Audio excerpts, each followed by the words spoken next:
एकादशी का करायची? उपवास आपण शब्द वापरतो, आपण म्हणतो उपास. खरं तर भगवंताच्या उप म्हणजे जवळ राहायला मिळणं आणि वास म्हणजे वस्ती करायला मिळणं म्हणजे उपवास. आम्ही उपवासाला, आपल्याकडे म्हणच आहे एकादशी आणि दुप्पट खाशी, नाही का? म्हणून तर उपवासाला आमच्या पुण्यामध्ये उपवासाचे 108 पदार्थ मिळतात. ते पुस्तक मिळतं रेसिपीचं. उपासाची कचोरी आहे, उपासाचा डोसा आहे, उपासाचा वडा आहे, उपासाची भजी आहे, उपासाचा अजून काय भाकरी आहे, ढोकळा आहे. बघा कसे उत्तर. म्हणजे हे सगळं झालंय आज, आहे की नाही? भरपूर ताट आमचं भरलेलं, कधी न भरलेलं असतं एवढं आजच्या दिवशी असतं. पुण्याजवळ कोडीत नावाचं गाव आहे, त्या गावचे महाराष्ट्राचे प्रसिद्ध साहित्यिक आचार्य अत्रे, प्रल्हाद केशव अत्रे, त्यांनी खूप सुंदर विडंबन केलं. ते म्हणाले, गुरुजी खूप सुंदर गातात बरं का. उपास मज लागला सखे ग बाई, उपास मज लागला. आहे ना सगळ्यांचा उपास? उपवास आहे ना? फराळ शब्दच असा आहे की म्हणताना तोंड गरगरीत होते आमचं. हंगामानुसार फळफळावळ असतेच. बरं, उपास म्हटलं की ते सगळं आम्हाला लागतं त्या दिवशी. म्हणजे भगर असू दे, साबुदाण्याची खिचडी असू दे, शेंगदाण्याची आमटी. हा प्रकार असा आहे की कितीही होता भगरीत तो खपतो. आणि इतकं सगळं, म्हणजे किती वाट्या संपल्या त्याचं काही भान राहत नाही. सगळं कॉन्क्रीट जॅम होतं एकदम आजच्या दिवशी, होतं की नाही? आणि एवढं करून चेहरा असा असतो. उपास उपास आहे, काही गिळलंच नाही जणू. उपास मज लागला सखे ग बाई, उपास मज लागला. उकडले बटाटे 6 एकटीसाठी, मोजिल्या खारका 10. किस नुसता केला पहा सखे ग बाई, उपास मज लागला. उपास मज लागला सखे ग बाई, उपास मज लागला. दिवसभर सगळं झाल्यानंतर शेवटी हा उपास मज भोवला. जीव कासा विष झाला. नाहीच जमलं शेवटी. आणि मग दही भात मधुर चोपला सखे ग बाई, उपास मज लागला. त्यामुळे असा उपास काहीच कामाचा नाही. भगवंत हट्ट नाही करत हे सगळं माझ्यासाठी करा म्हणून. अहो, ज्या संसारामध्ये आम्ही स्वतः बांधले गेलोय तिथे भगवंत आम्हाला आठवत नाही. देवानी नाही आम्हाला बांधलं, सद्गुरूंनी नाही आम्हाला बांधलं, आम्ही स्वतःला बांधून घेतलं. सद्गुरू आणि भगवंत आम्हाला सोडवायला आलेत खरं तर. त्यामुळे इथे येऊन भक्तीच्या प्रांतामध्ये भगवंत बाजूला राहतो. प्रपंचामध्ये भगवंत कधी येतच नाही आमच्या. अत्यंत आवडीने प्रपंच करतो. आणि मग असं करता करता करता जे काही मागणी याचना आम्ही करतो ना, ती फक्त प्रपंचिकच असते आमची. काय मागायचं? नामदेव महाराज इतकं आगळं वेगळं सुंदर विलक्षण मागणं मागतात. प्रश्न असा आहे, 2 प्रश्नांची उकल करून मी पुढे जाणार. संतश्रेष्ठ नामदेव महाराजांनी भगवंताकडे मागणं मागितलं. नामदेवांनीच काय, अनेक संतांनी मागितलं. तुकोबांनी मागितलं, ज्ञानोबरायांनी मागितलं. समर्थ रामदास स्वामी म्हणतात, कल्याण करी रामराया जनहित विवरी, तळमळ तळमळ होतची आहे तुझा तूची सावरी. माऊलींचं पसायदान प्रसिद्ध आहे. विश्वाचे आर्त माझ्या मनी प्रकाशले असं म्हणणारे ज्ञानोबराय जगाच्या कल्याणाकरता विश्वात्मक भगवंताकडे पसायदान मागतात. जे खळांची व्यंकटी सांडो, तया सत्कर्मी रती वाढो, भूता परस्परे पडो मैत्र जीवांचे. खळांची व्यंकटी सांडू दे, दुष्टांचा दुष्टपणा नष्ट होऊ दे म्हणाले. इतकं उदात्त. जगाच्या पाठीवर इतकं ताकदीचं मागणं कुणीच नाही मागितलं. मागणारा तितक्या ताकदीचा, देणारा सुद्धा तेवढ्याच ताकदीचा आहे. ज्ञानोबांचं मागणं आम्हाला सगळ्यांना माहिती आहे. ज्यांचा अभंग आपण निरूपणाला घेतलाय त्या नामदेव रायांचं पसायदान प्रसिद्ध आहे. आकल्पायुष्य भावे तया कुळा, माझी या सकळा हरीची या दासा. हे नामदेवांचं मागणं प्रसिद्ध आहे. प्रश्न असा आहे, संत का मागतात? जर संत आहेत तर ते मागतात का? मागायची गरज का पडते? कारण भगवद्गीतेच्या 12व्या अध्यायामध्ये भगवंताला मला प्रिय भक्त कोण आहे याचं उत्तर भगवंत सांगतात ना. अनपेक्ष शुचिर दक्ष उदासीनो गतव्यथा सर्वारंभ परित्यागी यो मद्भक्ता समे प्रिय. अनपेक्ष, ज्याची कुठलीच अपेक्षा नाही. आणि भक्तीचं सगळ्यात मोठं लक्षण आहे निष्काम, काहीच नको. सध्या मिशनपेक्षा कमिशनला जास्त महत्व आहे. निष्कामता भक्तीमध्ये नाही ना. त्यामुळे अशी निष्कामता ज्याच्याकडे आहे तो भक्त मला प्रिय आहे असं जर भगवंत म्हणतात तर संतांनी का मागितलं? त्याचं कारण मला असं पहिलं वाटतं की देवच मागे लागला, माग माग म्हणून. अहो देवच मागे लागले, काहीतरी मागा, काहीतरी मागा. भानुदासांच्या मागे भगवंत लागले होते, महाराज काहीतरी मागा. पण भक्तीतलं सामर्थ्य भानुदास महाराजांचं असं होतं, ज्याला आपण ॲटिट्यूड म्हणूया, नाही का, असं सुंदर कॉन्फिडन्स होता. म्हणाले, देवा मला काहीच नको, तुलाच काही हवं असलं तर तू माझ्याकडे घे मागून, तुला काही हवं असेल तर मागून घे. आणि भगवंत तिथे याचकाच्या भूमिकेमध्ये राहतात आणि आपल्या भक्ताला म्हणतात की मला तुमच्या कुळात अवतार घ्यायला, जन्म घ्यायला परवानगी द्या. मग भानुदासाचे कुळी महाविष्णूचा अवतार. एकनाथ बाबा जन्म घेतात त्या कुळामध्ये. त्यामुळे कायिक नियम, वाचिक नियम आणि मानसिक नियम सांगत असताना संतश्रेष्ठ श्री नामदेवराय महाराज, पांडुरंग परमात्मा ज्यावेळी विचारतो, नामदेवा काहीतरी मागा, काहीतरी मागा, नामदेव महाराज पहिला नियम सांगतात भगवंतांना अभंगाच्या प्रथम चरणात. वाचवा वाचवा, काटकसर नका करू बरं का. आवडल्यानंतर दाद मनापासून आली पाहिजे आणि ती छान दिलखुलासपणे दिली गेली पाहिजे. टाळ्या वाजवा ना जोरदार. देह जावो अथवा राहो, पांडुरंगी दृढ भावो, चरणन सोडी सर्वथा आण तुझी पंढरीनाथा. संतश्रेष्ठ नामदेवराय महाराज म्हणतात की देवा कायिक नियम सांगितला, माझा नियम आहे भगवंता, देह जावो अथवा राहो, माझा देह गेला तरी चालेल, राहिला तरी चालेल, फरक पडत नाही, पण देह जावो अथवा राहो, पांडुरंगी दृढ भावो, तुझ्या चरणांवरती, तुझ्या नामाशी, तुझ्या गुणांशी माझं सख्यत्व जुळलं गेलं पाहिजे. भगवंता मी तुझ्या अनुसंधानातच कायम राहिलो पाहिजे. ही नामदेव महाराजांची वाचिक नियमावली आहे, कायिक नियमावली आहे बरं का. कायिक तप, देहाचं तप आहे की भगवंतासाठीच हा देह समर्पित करणार आहे. मना चंदनाचे परित्वा झिजावे समर्थ म्हणतात. देह या शब्दाचा अर्थच असा आहे, यद्दहते नित्यम तद देहम, जो सतत जळतोय त्यालाच म्हटलंय देह.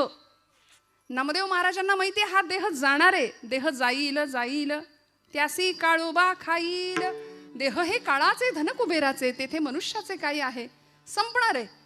नामदेव महाराज म्हणतात देह संपला तरी चालेल, राहिला तरी चालेल, पण तुझ्याशी अनुसंधान आमचं असलं पाहिजे.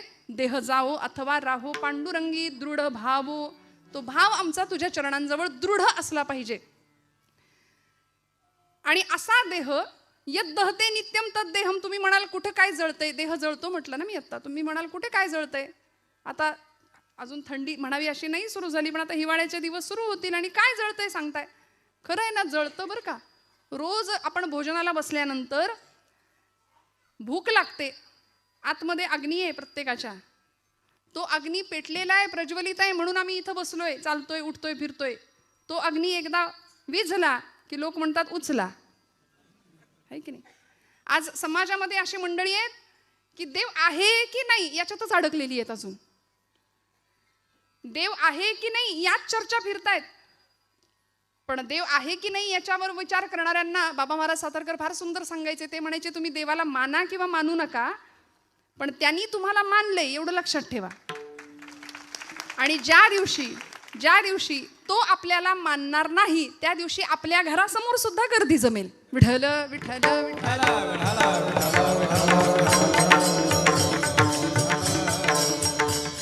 त्यामुळे या देहामध्ये एक अग्नी आहे. डॉक्टरी शास्त्र त्याला जठराग्नी म्हणतंय. भगवंत म्हणतात अहम वैश्वानरो भूत्वाम प्राणिनां देहमाश्रिताः. तो वैश्वानर अग्नी आहे. त्या अग्नीला आम्ही अन्नाची आहुती देतो. देहाचं भोजन काय आहे, अन्न हे देहाचं भोजन आहे, पण आत्म्याचं भोजन हे भजन आहे बरं का. भजन हे आत्म्याचं भोजन आहे. त्यामुळं देहाला आहुती आहे अन्नाची, मनाचं काय, आत्म्याचं काय, त्याला भजनाशिवाय पर्याय नाही. मग या देहाला अन्नाची आहुती आम्ही घालतो कुठपर्यंत, आतला अग्नी प्रज्वलित आहे तोपर्यंत. एकदा आतला अग्नी विझला की मग बाहेरचा अग्नी असतो. त्यामुळं बाहेरून पेटवण्याआधी, प्रज्वलित अग्नी करण्याआधी संत म्हणतात आतला अग्नी प्रज्वलित करूया. कुठला अग्नी, देहबुद्धीचा अग्नी. मी म्हणजेच देह आहे, ही जी धारणा आम्ही केली आहे ना आमच्या बुद्धीनी, तो मी म्हणजे देह नाही आहे. या देहामध्ये असणारा मी कुणीतरी वेगळा आहे याची जाणीव करून घेणं आणि भगवंताशी तादात्म्य पावणं. तुकोबराय म्हणतात देह नवे मी हे सरे, उरला उरे विठ्ठल. स्वामी स्वरूपानंद नावाचे संत आहेत पावसला कोकणामध्ये. ते म्हणतात, मी माझे मावळो सर्व, तू तुझे उगवो आता. माझं पण अहंता ममता संपून जावी, देहाची आसक्ती संपून जावी आणि आतला प्रत्यय व्हावा, मग आनंद काय मिळणार आहे हो. तेथीचा आनंद ब्रह्मांडी न समाये, तेथीचा आनंद ब्रह्मांडी न समाये. उपमेशी काय देऊ सुखा,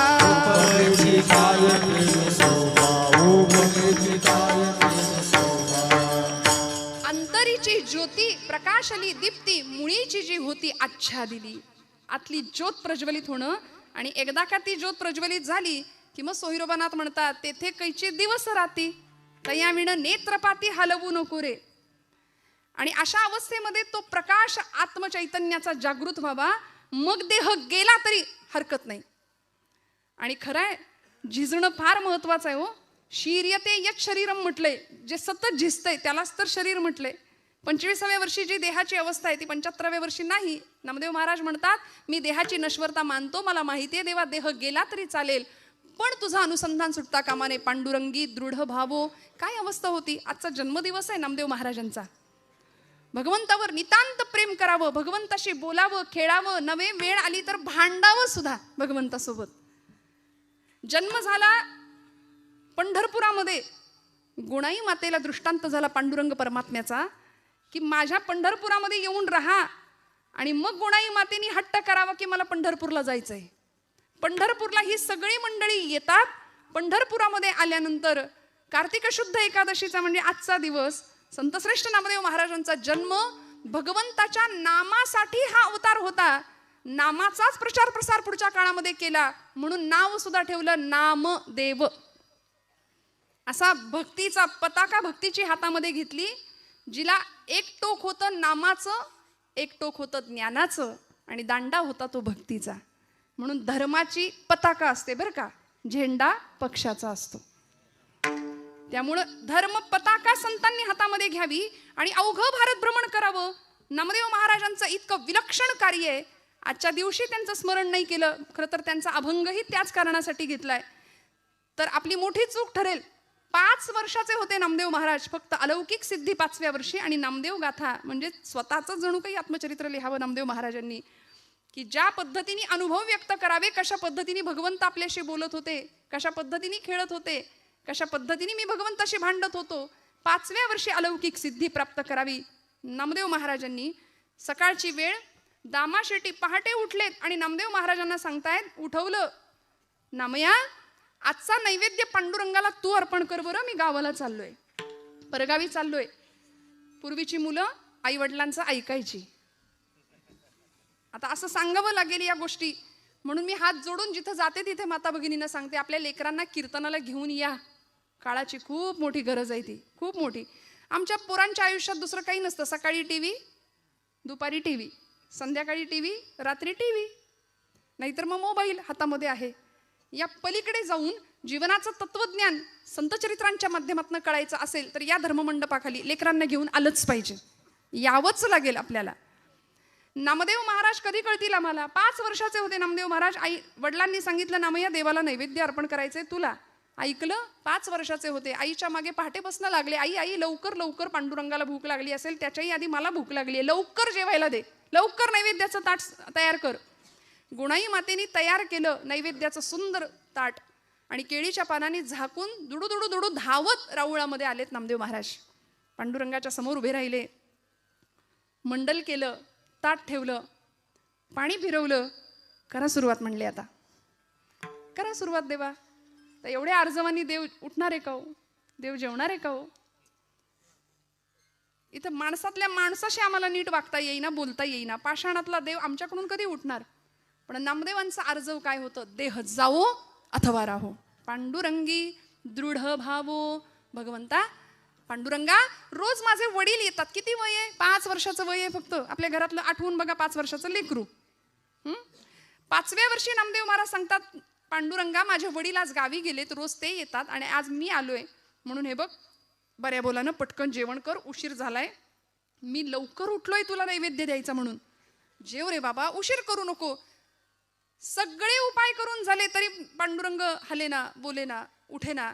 आणि एक क्षण असा यावा, तितिक्षा काय असते, निष्ठा काय असते आणि दृढ भाव काय असतो. पांडुरंगी दृढ भावो काय असतो. नामदेव महाराज म्हणतात, देवा जर आता जेवला नाहीस ना बऱ्या बोलानं, तर इथं या पायरीवर डोकं आपटून जीव देईन म्हणाले. आणि धावले ना. पायरीवर डोकं आपटणार, लागलंच नाही डोक्याला. मऊसर हात डोक्याखाली लागला आणि गाभाऱ्यातनं आवाज आला, नामदेवा, दगडाचा देव कधी जेवतो का रे? नामदेव महाराज हुशार होते. नामदेव महाराज म्हणले, पांडुरंगा, दगडाचा देव कधी बोलतो का रे? बोललास? बोललास? चल चाटून पुसून स्वच्छ कर. सगळं ताट स्वच्छ करायला लावलं देवाला. आणि रिकामं ताट घेऊन नामदेव महाराज घरी येतात. गुणाई माता सांगते, नामया एवढा धीर नाही का रे धरवला कार्ट्या? सगळं संपवलंच नैवेद्याचं ताट. आई मला भूक लागली, लवकर जेवायला वाढ. गुणाई माता म्हणते, अरे जेवलास ना तिथे? नाही ग आई, ज्याच्यासाठी होतं तो जेवलाय. कोण? देव जेवला? हो आई, देव जेवला. नामदेवा, खोटं बोलायला लागलास का रे? अगं आई, नाही ग बाई, ज्याच्यासाठी होतं तो जेवला. कुणी बघितलं? अगं कुणी कशाला बघायला पाहिजे? या डोळ्यांनी मी ग पाहिला, या डोळ्यांनी मी ग पाहिला.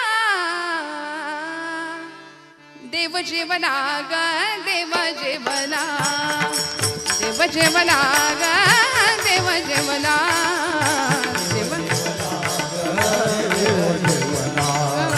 देव जेवला ग, देव जेवला. या डोळ्यांनी, या डोळ्यांनी मी ग पाहिला, या डोळ्यांनी मी ग पाहिला. देव जेवला ग, देव जेवला, देव जेवला ग, देव जेवला, देव जेवला ग, देव जेवला, देव जेवला ग, देव जेवला. आई देव जेवला. आणि 5व्या वर्षी भगवंतांनी यांच्याकडून जेवण करावं. आपल्याकडून जेवतात का? कधी कोणी जेवलंय बघा, आठवून बघा. आपण देवासाठी कधी रडलोय देव जेवत नाही म्हणून? नामदेव महाराज रडले. दृढ निष्ठा होती, दृढ भाव होता. आपण मूल रडलं, जेवलं नाही तर रडू. एखाद्या दिवशी आपलं पोटचं पोर जेवलं नाही ना, महिला वर्ग, आपल्याला वाईट वाटतं का नाही? खरं सांगा. पण देवच जेवला नाही म्हणून आपण रडतोय का? नाही ना, नाही रडत आपण. देव जेवला म्हणून रडत नाही. नामदेव महाराज रडले देव जेवत नाही म्हणून. संत रडले भगवंतासाठी आणि अत्यंत आर्त स्वराने प्रार्थना करावी भगवंतांची. तेव्हा भगवंताला यावं लागायचं. पाषाणातलं चैतन्य जाग करण्याचं सामर्थ्य संतांकडे होतं. देह जावो अथवा राहो, पांडुरंगी दृढ भावो. श्रोते हो, पायरीवरच्या एका फुलानी भगवंतांच्या गळ्यातल्या हारातल्या एका फुलाला प्रश्न विचारला, का रे बाबा, अरे आपण एकाच माळ्याच्या मळ्यात उगवलो, एकाच झाडाला होतो, एकाच टोपलीतनं इथं आलो, पण तुझं भाग्य, तू देवाच्या गळ्यात आणि मी देवाच्या पायरीवर. सगळे तुडवून जातात मला. देवाच्या गळ्यातल्या त्या हारातल्या फुलांनी उत्तर दिलं, बाबा रे तुझं खरं आहे, मी देवाच्या गळ्यात आहे आणि तू पायरीवर पडलास, पण देवाच्या गळ्यात इथं विराजमान होण्याकरता माझं काळीज आरपार करायला लागलं रे. मला सगळी सुई माझ्या काळजातनं घालून घ्यावी लागली. महाराजांचा अभंग आहे, साहून या टाकी घाये, पाषाण देवची झाला पाहे. देह जावो अथवा राहो ही अवस्था असेल तर भगवंत आपलंसं करून घेतल्याशिवाय राहत नाही. आणि मग एकदा त्या चरणांची आसक्ती किंवा त्या चरणांचा आनंद मिळाला तर परिणाम काय होतो? नामदेव महाराज अभंगाच्या दुसऱ्या चरणात सांगतात.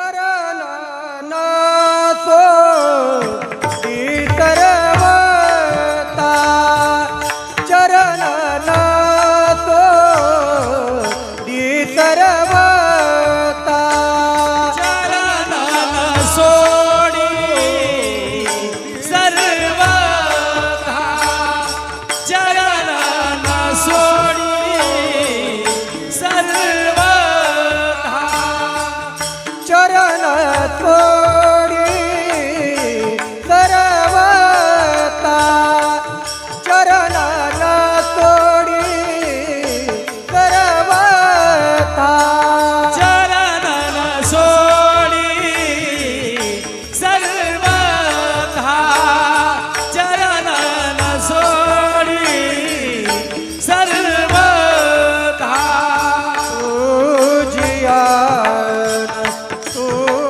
तुझियान पंढरीनाथ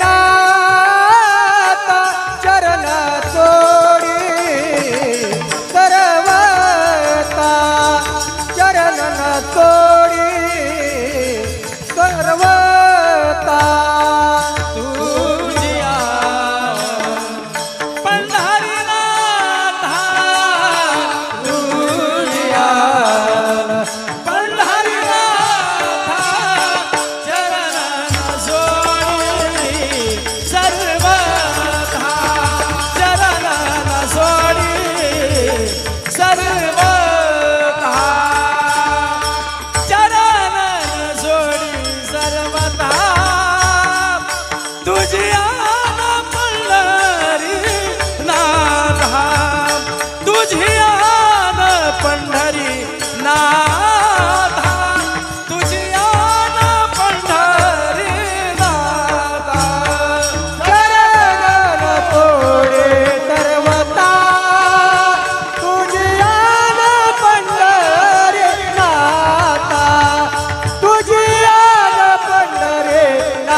चरण न सोडी सर्वथा तुझी आण पंढरीनाथा. शपथ घेतली देवाचीच. देवा आता तुझे चरण सोडणार नाही. आता तू गवसलास, तू प्राप्त झालास, आता तुला सोडणार नाही. जनी म्हणे बा विठ्ठला आता जीवेन सोडी तुला. ही जनाबाईंची पण अवस्था होती. काय आहे असं त्या चरणा सुखामध्ये? काय सांगू तुझ्या चरणीच्या सुखा? अनुभव ठाऊका नाही तुझं देवा. तुलाच माहिती नाही तुझ्या इथे काय आनंद आहे. का उभा राहिला देव विटेवर? भक्तांच्यासाठी तिष्ठत उभा राहिला. आणि प्रेमाचा भुकेला असलेला भगवंत, त्या भगवंताची ओढ खऱ्या संतांना लागली. त्या चरण सुखासाठी सगळी मंडळी आषाढी कार्तिकीची वाऱ्या करू लागली भगवंताला बघण्याकरता. काय आहे असं त्या भगवंताच्या दर्शनामध्ये काय मिळालं? नाथबाबांनी फार सुंदर सांगितलं.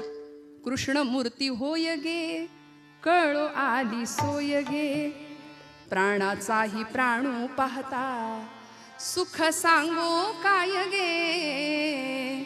तुळशी माळ गळा गे कस्तुरीचा टिळा गे, तुळशी माळ गळा गे कस्तुरीचा टिळा गे. तुळशी माळ गळा गे कस्तुरीचा टिळा, तुळशी माळ गळा गे कस्तुरीचा टिळा.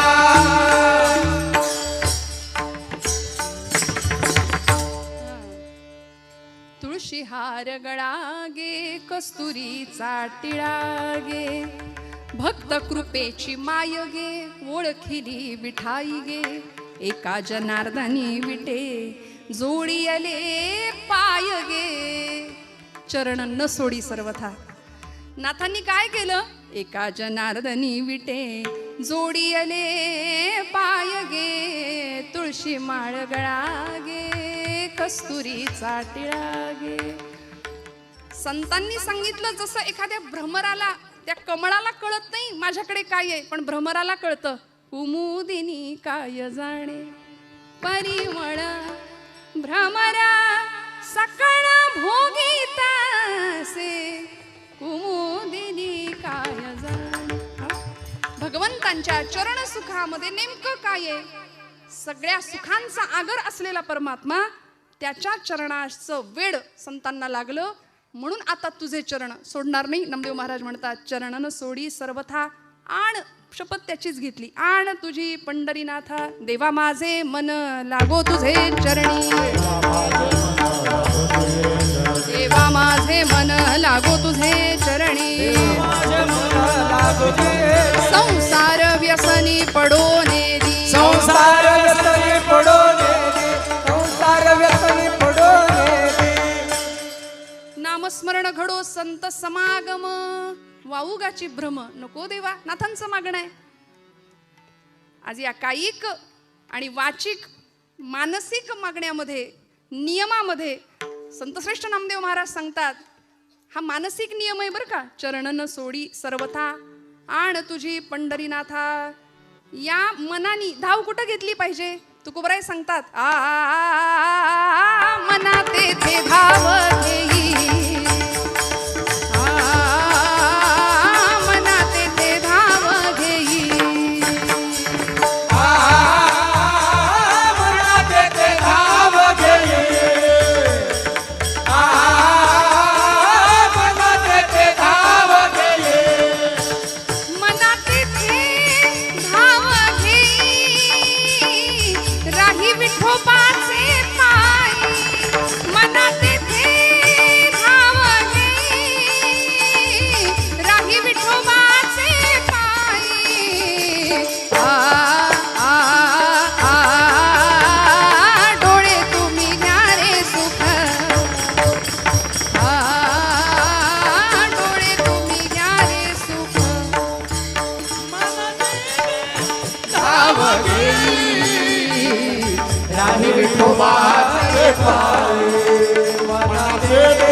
आहे विठोबाची माई आहे विठोबाची माई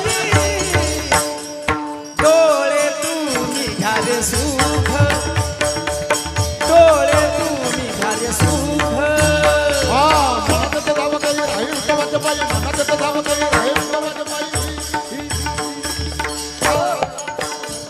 रे सुख डोळे तुम्ही घ्या रे सुख घ्या रे सुख घ्या रे सुख विठोबा रखुमाई जय जय विठोबा रखुमाई विठोबा रखुमाई विठोबा विठोबा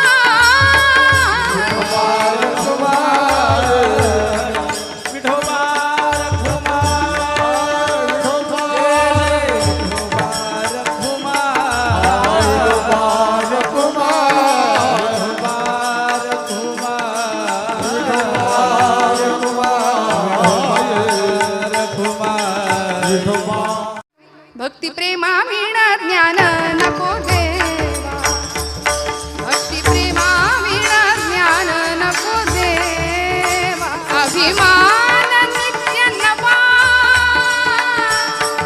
दया माझी प्रेम सुख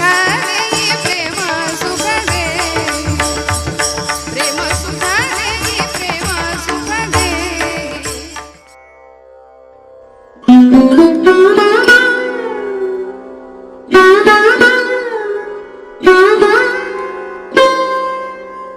देह जावो अथवा राहो पांडुरंगी दृढ भावो चरण न सोडी सर्वथा तुझी आण पंढरीनाथा भगवंता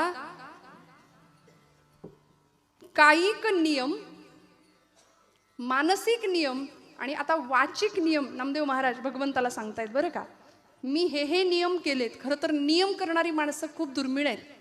माऊलींनी सुद्धा सांगितलंय नित्य नियम नामी ते प्राणी दुर्लभ लक्ष्मी वल्लभ तयाजवळी हरिमुखे म्हणा पुण्याची गणना कोण करी. नियम करणारी माणसं खूप दुर्मिळ आहेत आणि त्या पद्धतीने व्रतस्थ राहून परमात्मा प्राप्ती करता प्रयत्न करणारी मंडळी.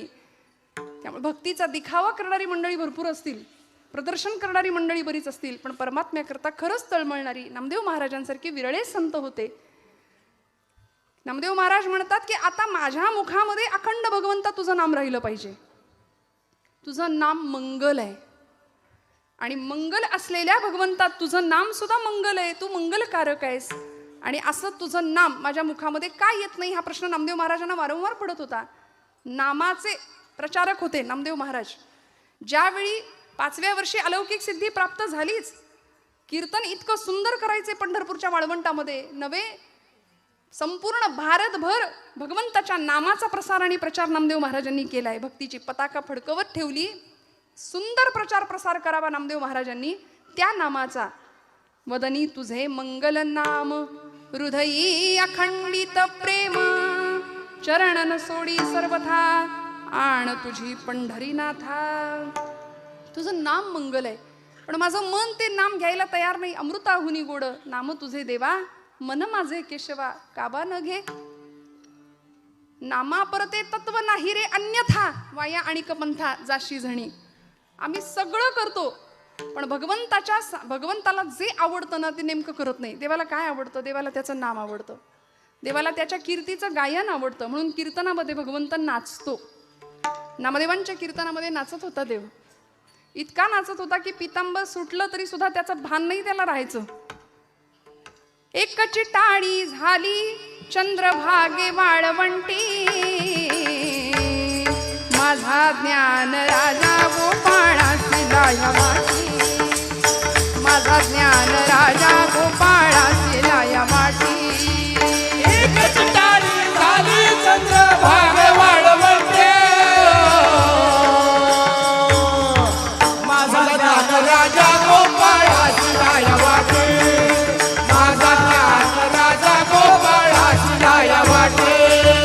नामदेव कीर्तन करी पुढे देवनाचे पांडुरंग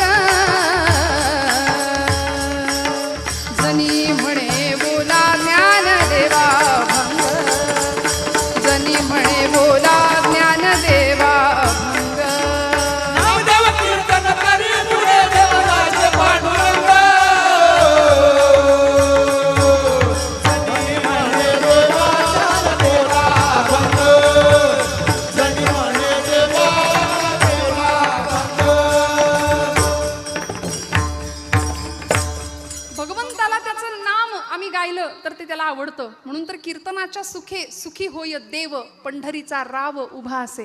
त्याला त्याचं कीर्तन आवडतं. मला सांगा, आपले नसलेले गुण लोकांनी गावेत असं आपल्याला वाटतं की नाही? जागे आहेत का आपण? आपण जागे आहेत ना? मी असं म्हटलं, आपले नसलेले गुण लोकांनी गावेत असं आपल्याला वाटतं की नाही?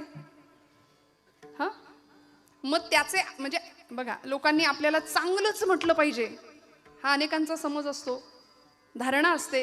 आमच्या महिला वर्गावर तर बऱ्याचदा एक असं एक आमच्याबद्दल असं बोललं जातं की 4 कोडोलीच्या बायका एकत्र आल्या समजा की त्यांच्याकडं सगळं कोडोलीचं वर्तमानपत्र मिळेल. तुम्ही म्हणाल, ताई महिला कीर्तनकार असून तुम्ही आमची निंदा करता. निंदा नाही करत. सांगू का, आपल्यावरचा हा जो ठपका आहे ना, आपली निंदा करतात ना, जरा बाजूला करूया. काही चर्चा भगवंताच्या नामाशीच, नामासंदर्भात काही बोलता येतंय का? बोलू ऐसे बोल. नामदेव महाराज म्हणले, जेणे बोले विठ्ठल डोले. आमचं बोलणं असं असू दे की दुसऱ्याच्या हृदयातला विठ्ठल परमात्मा डोलला पाहिजे. कधीतरी आपण असं बोलूया. म्हणजे आमच्या चर्चा असं असतात, तिचं काय झालं, ती कुणाबरोबर गेली, आणि ती तशीच तुला म्हणून सांगते, कुणाला सांगू नको, हे सगळ्यांना सांगतो आम्ही. पण कधीतरी आपण अशी चर्चा करूया. आज ज्ञानेश्वरीच्या किती ओव्या वाचल्या? आज हरिपाठ म्हटलास का ग? आज दासबोध घेतलास का हातात? आज मनोबोधाचे काही श्लोक म्हटले का? आज गीतेचा अध्याय करायला घेतला का? म्हणजे येथ वडील जे जे करीती तया नाम धर्म ठेवीती ना. माऊली म्हणतात, त्याची येर अनुष्ठिती सामान्य सकल. का आम्ही या ग्रंथांची कास धरायची? का भगवंताचं नाम घ्यायचं? संतांना काय गरज होती हो हे सांगण्याचं? वास्तविक ते कधीच मुक्त झाले होते. माऊली हरिपाठात म्हणतात, मागील या जन्मा मुक्त झालो, तरी सुद्धा आम्ही आलो, आम्ही वैकुंठीचे वासी आलो. याची कारण अशी का हो? कारण बघवलं नाही आम्ही, या भवसागरामध्ये गटांगळ्या खातोय हे संतांना पाहवलं नाही, म्हणून आले, परत आले. आणि तुमचं माझं कल्याण व्हावं याकरता 9000 ओव्यांची ज्ञानेश्वरी दिली माऊलींनी आमच्यासाठी. जगाने दिलेले सगळे आघात सहन केले, पण अशी अक्षरं तुमच्या माझ्यासाठी दिली. ती अक्षरे नवती देखा ब्रह्मसाम्राज्य दीपिका, अर्जुना लागी चितकळिका प्रगटली असे तुकोबराय म्हणतात. एकेका अक्षरात आहे माझा रमाकांत.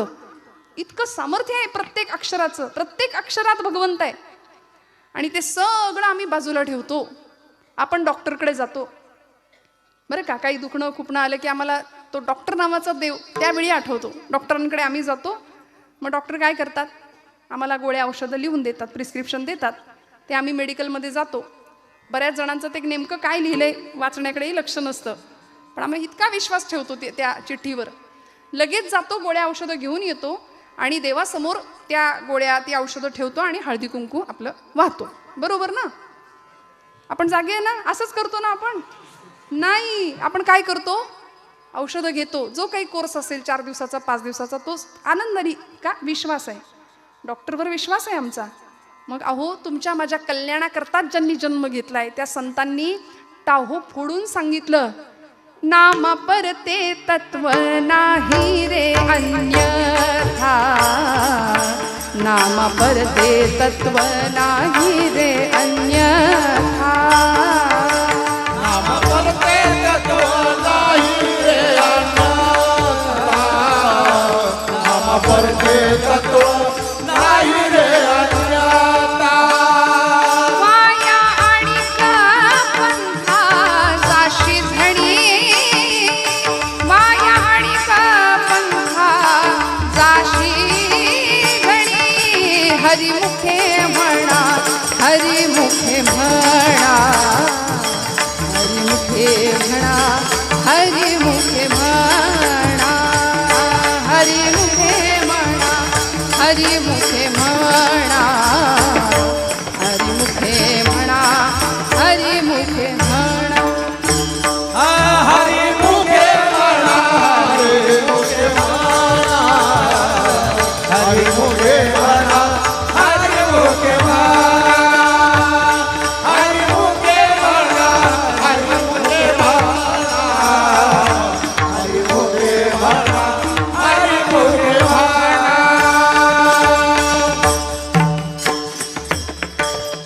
सामान्य जनाविषयी कळवळा वाटला, प्रेम वाटलं, बुडते हे जन न देखावे डोळा येतो कळवळा म्हणून या. आणि म्हणून तुमच्या माझ्याकरता पुन्हा पुन्हा अवतीर्ण झाले देवते संत निमित्त त्या प्रतिमा. प्रत्येक कुळात प्रत्येक जातीमध्ये संत आले आणि आम्हाला जीवन जगण्याचं एक सुंदर मार्गदर्शन करून गेले ना हो. नामदेव महाराजांनी किती सुंदर सांगितलं. बरं, हे फक्त भक्तीच्या प्रांतात आहे का? म्हणजे देवभक्तीच्याच संदर्भात आहे का? नाही हो, देशभक्तीच्या संदर्भात सुद्धा हेच तत्व आमच्या क्रांतिकारकांनी, आमच्या समाज सुधारकांनी आणि आमच्या अनेक महापुरुषांनी हेच तत्व आचरलं. देह जावो अथवा राहो, पांडुरंगी दृढ भावो. स्वातंत्र्यवीर सावरकर ज्यावेळी मध्य समुद्रामध्ये उडी घेतात त्यावेळी त्यांना विचारलं जातं, भीती नाही का वाटली तुम्हाला? सावरकर म्हणतात, मला गीतेचं तत्वज्ञान माहिती आहे, माझा आत्मा अमर आहे, संपेल तो देह. देह जावो अथवा राहो, पण माझी मातृभूमी आजारी आहे, माझी आई जर संकटात आहे, ती पारतंत्र्यात आहे, तर तिला मुक्त करण्याकरता देह जावो अथवा राहो. मला सांगा, काय वय होतं भगतसिंगांचं? 22-23 वर्ष. हे काही फासावर जाण्याचं वय आहे? पण नाही हो. ज्यावेळी फाशी देत होते भगतसिंगांना, त्यांची आई, त्यांची माता त्या कारागृहाच्या, त्या जेलच्या बाजूला, बाहेरच्या बाजूला भिंतीशी कान लावून रडत होत्या. मातोश्री, लोकांनी विचारावं, क्यों रो रही हो माता? भगतसिंगांच्या आईने सांगावं, मेरा भगत आज जा रहा है इसलिए मैं नहीं रो रही. माझा भगत आज फाशी जातोय, देशासाठी, मातृभूमीसाठी बलिदान करतोय, म्हणून मी नाही रडत आहे. मला भारत मातेला देण्याकरता माझ्याकडे एकच भगत आहे, म्हणून मला वाईट वाटतंय. असे 7 पुत्र जरी माझ्या पोटी जन्माला आले असते ना, तरी ते मी भारत मातेला दिले असते. देह जावो अथवा राहो. हे देशभक्तीच्या बाबतीतही हे तत्व, संतांचे विचार आमच्या देशभक्तांनी सुद्धा अनुसरले. कारण देश हाच देव. सावरकरांचं विधान आहे ना, देहाकडून देवाकडे जाताना मध्ये देश लागतो आणि त्या देशाला मी काहीतरी देणं लागतो. बघा ना, इतकी परिस्थिती आज विचित्र होऊन बसली. 22 जानेवारी रोजी काय घडलं या देशामध्ये? सुवर्णाक्षरांनी लिहून ठेवावा असा इतिहास या भूमीमध्ये घडला. प्रभू रामचंद्र 500 वर्षांचा वनवास संपवून सिंहासनाधिष्ठित प्रतिष्ठित झाले. पण झालं असं की या 500 वर्षांमध्ये हिंदू बांधव अनेक जाती जमातींमध्ये वाटला गेला. 22 जानेवारी नंतर घडलं एकच, आमचे सगळे हिंदू अनेक जातीपातीमध्ये वाटले गेले आणि कितीतरी कोट्यावधींच्या संख्येमध्ये मुस्लिम एकत्र आलेत. असा परिणाम घडतोय. म्हणून सावरकर म्हणायचे की मला भीती मुस्लिमांची नाही, मला भीती ख्रिश्चनांची अजिबात नाही, मला भीती इंग्रजांची तर मुळीच नाही, मला भीती आहे ती हिंदू द्वेष्ट हिंदूंचीच म्हणाले. आमचीच माणसं आमचा घात करतात ना. जुन्या काळी सह्याद्री चॅनलवर एक मालिका लागायची, तो ब्लॅक अँड व्हाईट टीव्ही, आठवा? किती सुंदर आमचा काळ होता ना हो.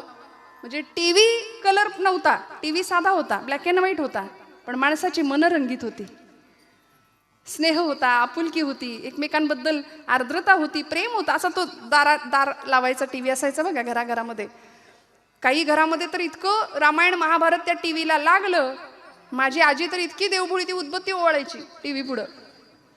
काही लोक नारळ फोडायचे रामानंद सागरांचं रामायण लागलं की. इतकं. बरं, घरातलं एक माणूस कायम अँटिनेवर असायचं, मुंग्या. ते हलवाय गेल्या क्या आल्या क्या नाही का, मग घरामध्ये त्याच्यावरनं भांडणं व्हायची. आता पुढचा एपिसोड मला बघू दे, आता तू. आणि मग इतका आनंद होता. माणसं गरीब होती पण मनाची श्रीमंती फार सुंदर होती, संस्कारांची श्रीमंती होती. घराघरामध्ये सगळं, घरामध्ये माणसं, जेवणारं माणूस छान बसून वाढायचं, जेवायचं, आणि वाढणारं माणूस आग्रह करून करून वाढायचं. आता उलट झालंय, वाढणारा माणूस उभा आहे एका जागी आणि जेवणारा माणूस 10 ठिकाणी जागा मिळते का बसायला, फिरत फिरत जेवतंय. बुफे. मग आम्ही कुठे गेलो? पूर्वीचा काळ असा होता, घराघरामध्ये एखाद्याच्या घरात दूध नसलं ना तर लोक म्हणायचे काळा चहा, कोरा चहा देतात.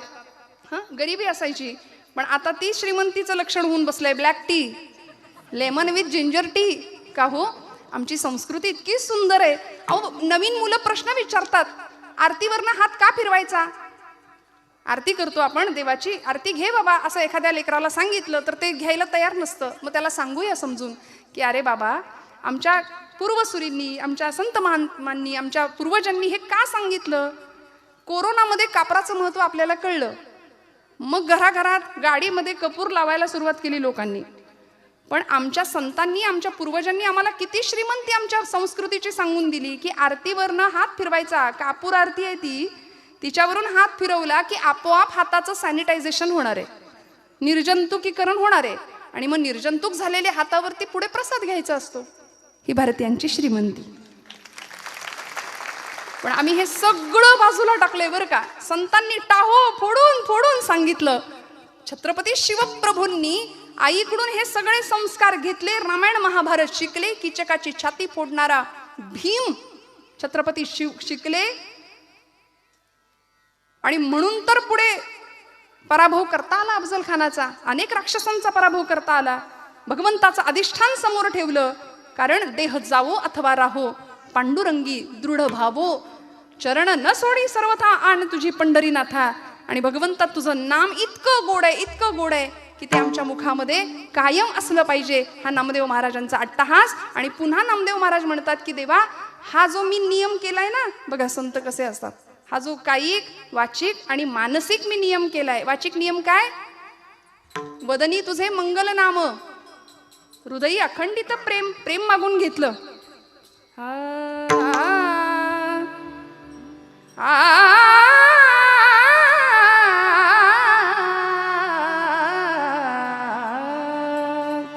काय मागितलं नाथांनी? काय मागितलं? भक्ती प्रेमा वीणा ज्ञान नको देवा, भक्ती प्रेमा वीणा ज्ञान नको देवा,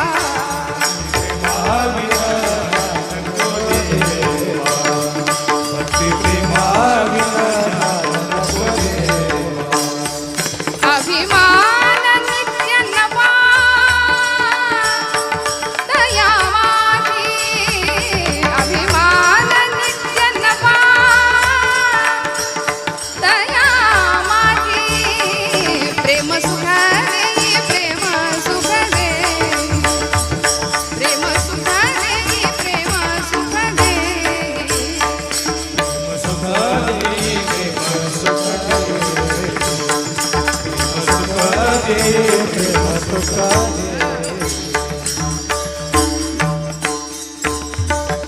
वदनी तुझे मंगल नाम, हृदयी अखंडित प्रेम. प्रेम मागून घेतलं. प्रेम सुख देई, प्रेम सुख देई. भगवंता फक्त तुझं प्रेम दे, म्हणून तर ते प्रेम भंडारी ठरले. भगवंताचं अत्यंत लाडकं असं व्यक्तिमत्व ठरलं संतश्रेष्ठ नामदेव महाराज. आणि ज्या दिवशी पंढरपूर सोडलं नामदेव महाराजांनी, ज्ञानदेवांनी सांगावं, नामदेवा पंढरपुरात राहून जमणार नाही, बाहेर पडावं लागेल. 1 वर्ष ज्ञानदेवांच्या बरोबर तीर्थयात्रा, नंतरची 40 वर्ष अखंडपणे भारत भ्रमण केलं, आणि 80व्या वर्षी नामदेव महाराज पंढरपुरात येतात. आले ते थेट घरी नाही गेले, पांडुरंगाच्या पायरीवर उभे राहिले. भगवंता, या पायरीवर उभा राहून मी तुझ्याशी भांडलो 5व्या वर्षी, मी तुझ्याशी भांडण केलं, तुझ्याशी संवाद केला, तुझ्यासोबत खेळलो. भक्त कैवारिया होशी नारायणा, बोलता वचना काय लाज, तुला लाज वाटते का रे माझ्याशी बोलायला? या शब्दामध्ये तुझ्याशी भांडण सुद्धा केलं. आणि खरंय देव भांडले बरं का. जनाबाईचं तर भांडण फार वेगळं असायचं. अरे विट्या, अरे विट्या, मुळं मायेच्या कारट्या. पुढचं इथे सांगत नाही, कारण जनाबाईंचे असे शब्द विलक्षण, प्रचंड टोचण. बरं, हे आश्चर्य काय, जनाबाईचे अभंग कुणी लिहिले? जनाबाईंनी, देवानी, पांडुरंगाने लिहिले. जनाबाई बोलतायत, पांडुरंग लिहितायत. अरे विट्या, अरे विट्या, मुळं माहेच्या कारट्या. स्वतःच भगवंत लिहितायत. इतका अधिकार होता हो. नामदेव महाराज आले, भगवंतांना सांगतायत, देवा आता मला कळलं सर्वभूती परमात्म तत्व कशा पद्धतीने आहे. मी फक्त कीर्तनात बोलत होतो, पण एको देव हा सर्वभूतेषु गूढः सर्वव्यापी सर्वभूतांतरात्मा, हे उपनिषदांचं तत्वज्ञान मी जाणलं. आणि आता मला कळलं, तीर्थ विठ्ठल, क्षेत्र विठ्ठल, देव विठ्ठल, देवपूजा विठ्ठल. नामदेवांचा खूप सुंदर अभंग आहे. मी अवकाश तू भूमी, मी आकाश तू भूमिका, तू आकाश मी भूमिका, तू पिंडी मी शाळुंका, तू समुद्र मी द्वारका, स्वये दोन्ही. नामा म्हणे पुरुषोत्तमा, स्वये भुललो तुझिया प्रेमा, तू कुडी मी आत्मा, स्वये दोन्ही. असा ऐक्य आणि अद्वैताचा साक्षात्कार नामदेव महाराजांना होतो. तिथे उभे राहतात आणि पांडुरंग परमात्म्याला सांगतात, देवा की आता हा जो नियम मी केलाय ना, तो नियम जरी मी केला असला तरी तो सिद्धीला तू न्यायचा. शेवटचं चरण. नाम म्हणे केशव राजा, नाम म्हणे केशव राजा, नाम म्हणे केशव राजा, नाम म्हणे केशव राजा. नाम म्हणे केशव राजा, नाम म्हणे केशव राजा, नाम म्हणे केशव राजा, नाम म्हणे केशव राजा.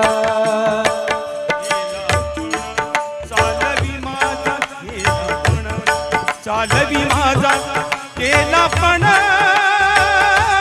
चालवी माझा चरण सोडी सर्वथा, चरण सोडी सर्वथा, चरण सोडी सर्वथा, चरण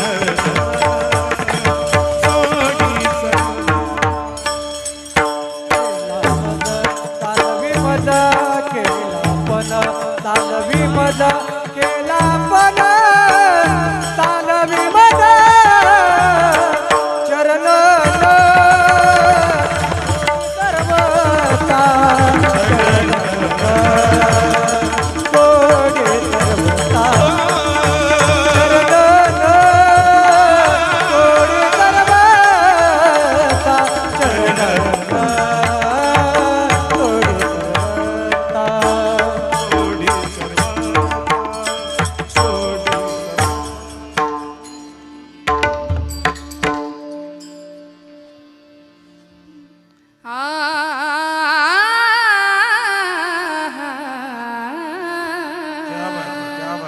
नामा म्हणे केशव राजा, केला नेम चालवी माझा, चरण न सोडी सर्वथा, तुझे आण पंढरीनाथा.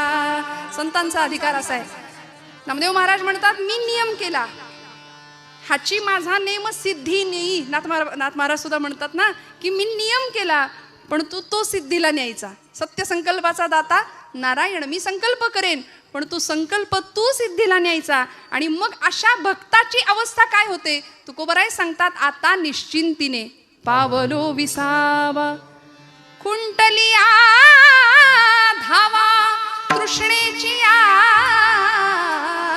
आता निश्चिंतीने पावलो विसावा. अशी अवस्था सद्भक्ताला प्राप्त होते. म्हणून भक्त शिरोमणी या पदाला पोहोचलेले आणि सगळ्यांना वंदनीय ठरणारे विठुरायाचे प्रेम भांडारी असणारे संत श्रेष्ठ नामदेव महाराज भगवंताला याचना करतात, प्रार्थना करतात, विनवणी करतात. केला नेम चालवी माझा. ज्ञानेश्वर ज्ञानराज माऊली तुकाराम, ज्ञानेश्वर माऊली ज्ञानेश्वर माऊली, ज्ञानराज माऊली तुकाराम.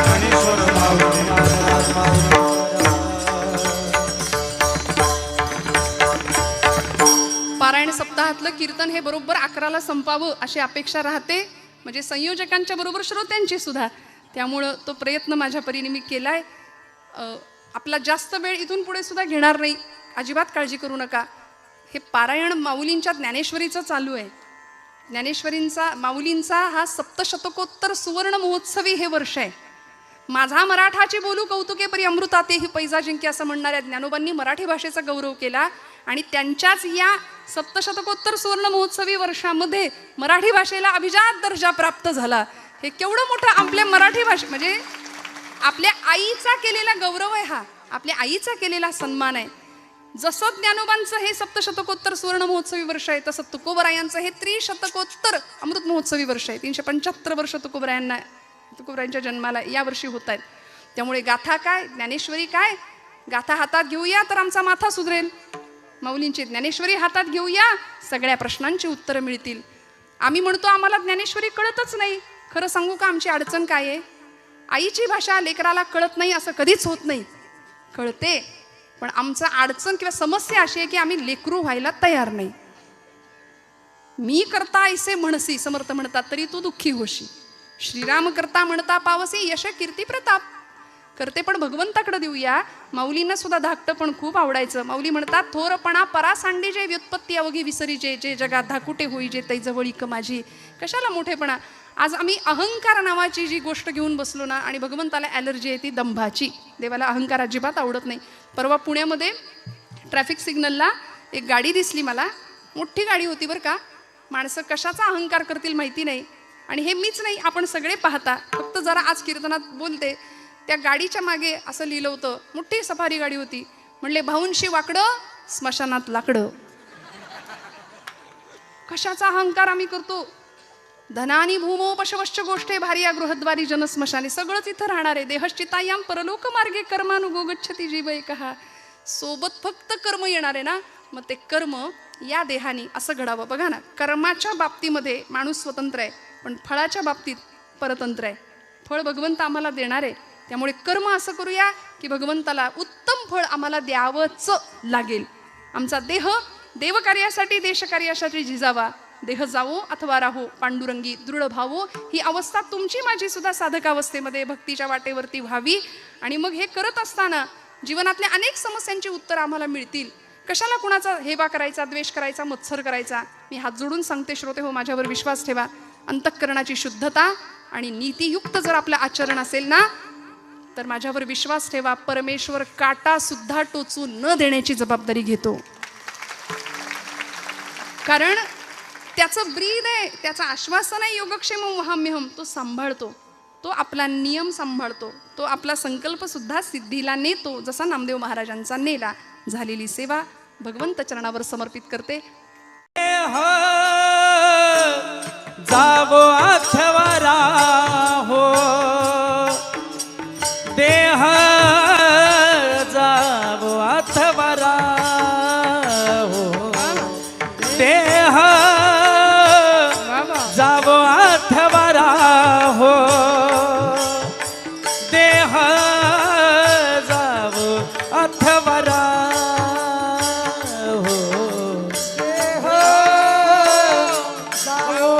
अथवा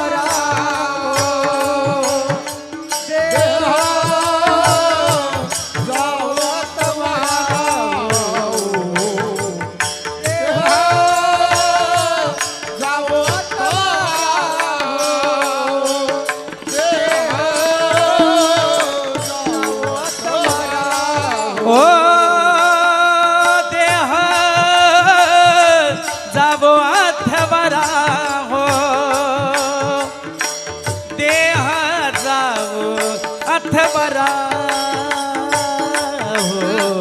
देह, जावो अथवा हो देह, जावो अथवा हो देह,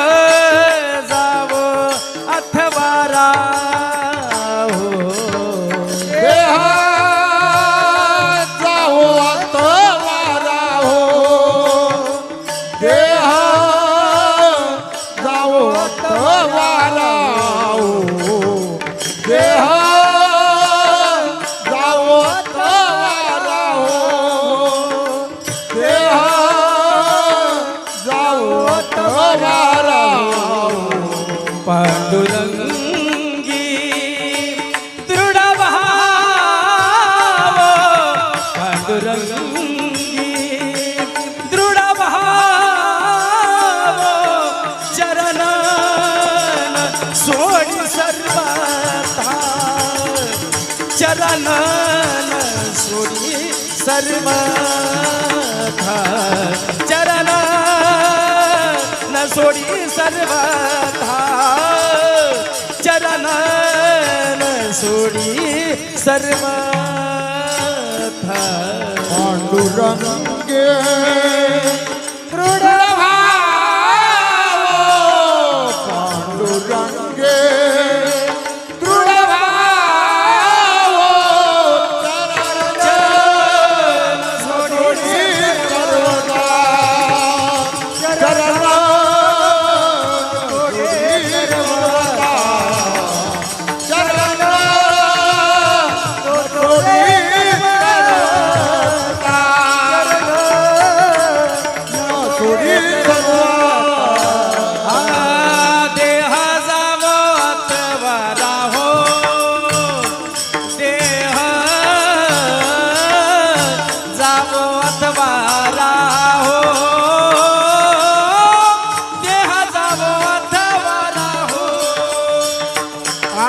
देह जाओ अथवा राहो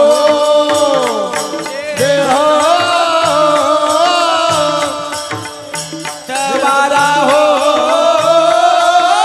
देह जाओ अथवा राहो पांडुरंगी दृढ भाव पांडुरंगी दृढ भाव पांडुरंगी दृढ भाव पांडुरंगी दृढ भाव चरणाना सोडी सर्वथा चरणा न सोडी सर्व